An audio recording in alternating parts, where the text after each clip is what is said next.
জন্ম থেকে মৃত্যু আমাদের বিভিন্ন অর্জনে যাদের ভূমিকা আছে তারা কারা? ইমাম, মুয়াজ্জিন, খতিব, পুরোহিত, বিভিন্ন ধর্মগুরু, তাদের সমাজে সম্মান আছে, গুরুত্ব আছে, কিন্তু সংসারে সচ্ছলতা নেই। তারা অধিকাংশই আপনার আমার দান এবং সহায়তায় চলে, তাই না? তারেক রহমান বলেছেন তাদের জন্য, ইমাম, মুয়াজ্জিন, খতিব, পুরোহিত, বিভিন্ন ধর্মের ধর্মগুরুদের জন্য সরকারের তরফ থেকে সম্মানী ভাতা, মাসিক সম্মানী ভাতা চালু করে। সংসারে সচ্ছলতা আসলে তাদের মর্যাদা ইনশাআল্লাহ আরো বাড়বে। এই সব কাজ করবার জন্য একটা তো সুযোগ লাগবে না? সুযোগটা তৈরি হবে কিভাবে? ভোটের মাধ্যমে। যদি আপনারা ধানের শীষ মার্কায় ভোটটা দিন, আমার বাবাকে আপনারা সুযোগটা করে দিয়েছিলেন অতীতে, তাই উনি আপনাদের জন্য কাজ করতে পেরেছেন।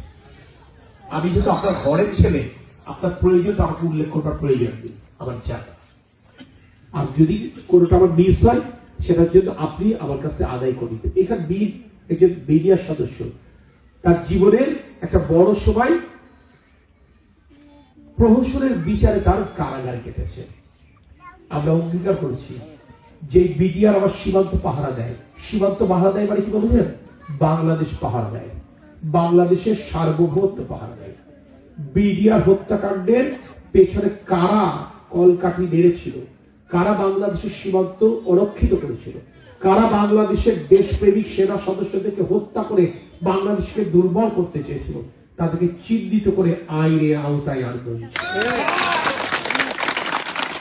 তরুণ যুবকদের উদ্দেশ্যে বলতে চাই, আমরা এমন বাংলাদেশ তৈরি করব যে বাংলাদেশ কারোর কাছে মাথা নত করবে না। তাই আমাদের স্লোগান সবার আগে বাংলাদেশ। মানে কি? বাংলাদেশের স্বার্থ রক্ষা করে আমি কাজ সিদ্ধান্ত দেব। বাংলাদেশের স্বার্থ আগে বুঝবো, তারপরে বন্ধুত্ব,